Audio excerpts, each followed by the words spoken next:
Well, hello there, humans, hippies, earthlings, whoever you are, wherever you are, whatever you're doing, and if you're lucky enough to be doing it too.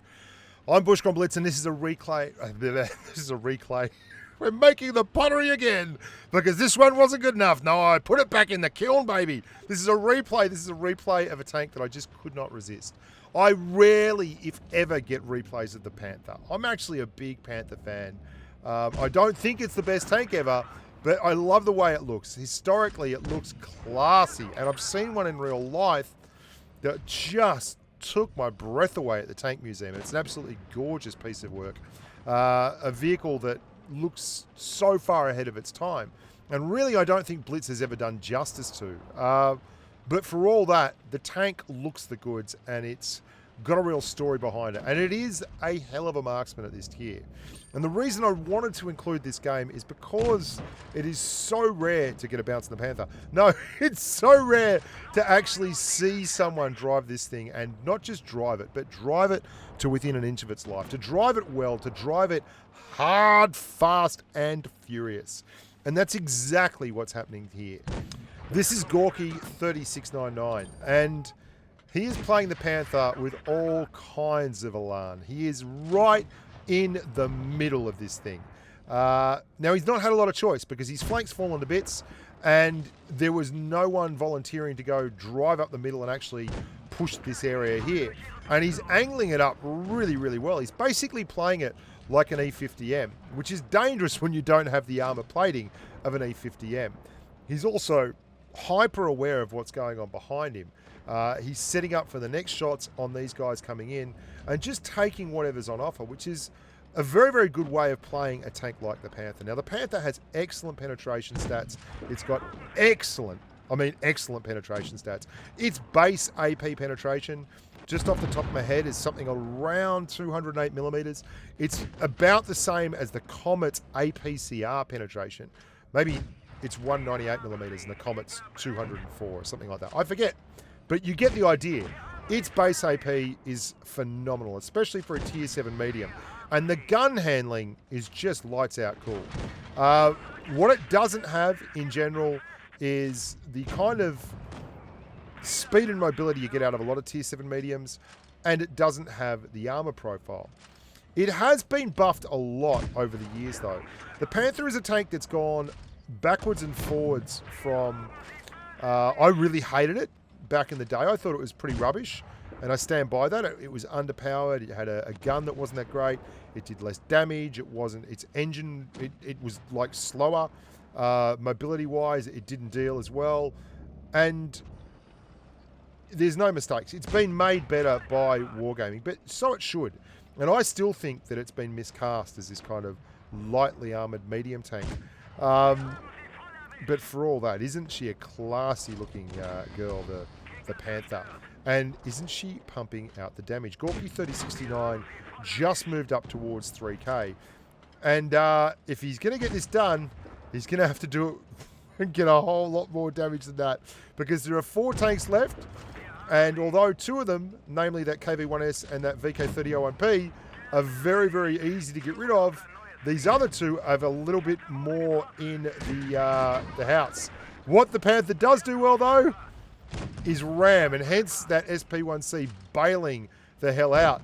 And Gorky is also putting the Panther's much improved DPM right to these 2 German tanks here. The SP1C should not have pushed there, but still, at 312 hit points, you could think that 3001P would be the red-hot favourite. 3,500 damage, though, and Gorky is looking like he is completely in control of his vehicle. He's got a wonderful damage output, and if he can just get a couple... Oh, he manages to squeeze that one back before the 31P can get one in, and you can see the 31P's only got the stock gun. And that is the thing that is really saving the day here. Look at that terrible stubby little gun the 3001P is running. And look at the long gun of love, justice, and innuendo that the Panther is running. Well done, Gorky 3699. That is a hell of a game in a tank that I couldn't wait to watch. It really, really is a lovely vehicle, and a vehicle that I very, very rarely get the opportunity to put on channel. 3,300 damage. Steel wall, even rarer. A Kolobotov. All the good stuff happening to the Gork there in the Panther. Now, this next one is special. Absolutely special. This is my amigo, the Flying Potato. You say potato, I say potato. Let's call the whole thing off. Let's not and say we did, because this is a special game. This is one of the coolest games I've actually seen in quite some time. And I've had some crackerjack replays of late. The Flying Potato is driving a tank that often gets overlooked at Tier 10. There are very flashy tanks at Tier 10. There are tanks with monstrously big alpha like the 183. There are mediums like the 62A and the Leopard 1 that are all fancy pants to go around. There's big-ass heavy tanks like the Mouse that bounce lots of shots in the IS-4. The IS-7 is the perennial favourite of esports players everywhere. And then you get guns like the 215B's gun that all they do is just hit exactly what you aim it at an awfully fast rate. And this is a great game from the Flying Potato. He really took advantage of the fast move by his medium, the 4202 there on the left, and that enabled him to get in a position to really farm massive amounts of damage here. Look how he's also put himself behind this rock here. It's not a lot of cover, but for a tank like the 215B, it's enough. It's got an awkward cusp of an armoured profile. It is renowned for being an easy pen, but it really just isn't. People that play this tank will tell you quite often they will get clutch bounces out all the time, because, not all the time, but will quite often get clutch bounces out in clutch situations because the tank is long and has a lot of variable armor profile areas and big ass side armor and tracks. And you can get bounces. You can even side scrape this thing. And the chassis is at just the right level so that it can do that at this little rock and an incline area here. Now that 62A has paid a pretty hefty price to clear that tank at the back, the Go Pony. But things are falling apart here. There's a T30, there's a 215B, and there's an M103. That 183, it would be nice to clear him. And this is not the tank that 183 wants to give free rein to. This is just about, like with the WZ113, this is the highest DPM heavy tank at Tier 10. And when it gets the opportunity to use HESH, the high explosive squash head, which has a 105mm penetration number, you can really pump out the damage. This is such a lovely gun. Watch this HESH roll here. He's switching between APCR, AP, and HESH, and he's looking for a HESH shot on that waffle tractor.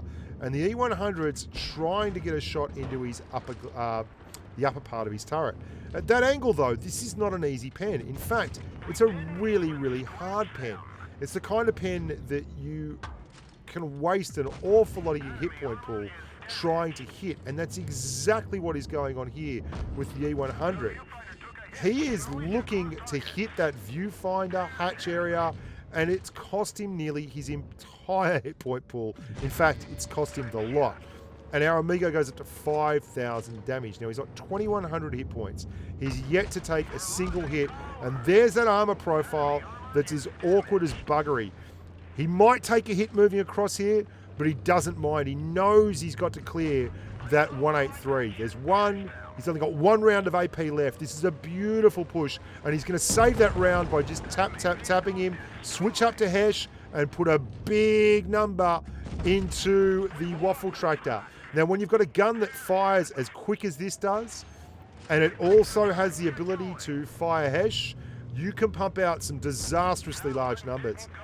Luckily for that 4502B, he's got an excellent size upper glacis. Another clutch bounce. It really is a lot tougher than people give it credit for, and after hitting 596, we're in a 538, and that waffle tractor is about to taste the rainbow as he pours his final round of AP straight through the driver's backside and turns it into a one-on-one with the last Amigo on the team, the E75. He is at 7,172 damage. This has been a performance for the ages. An absolute masterclass in utilizing what a tank has to offer. A lot of people will tell you, oh, he was at the back, oh, he was farming, it was... Go put your head in the bathroom, go put your head in the toilet bowl and press the flusher. Anytime you can carve out 8,500 freaking damage in a tier 10 heavy, you've played it right. That's an absolutely monster carry. Great work, the Flying Potato. 8,477 damage, 6 kills. Awesome carry. Awesome carry. So happy to bring a replay like that to you on channel. That and the Panther made my socks roll up and down. Hope you guys are enjoying your time out there in Tank Town. I'm Bushka. Look after yourselves. And as always, stay safe on the battlefield. Bye for now.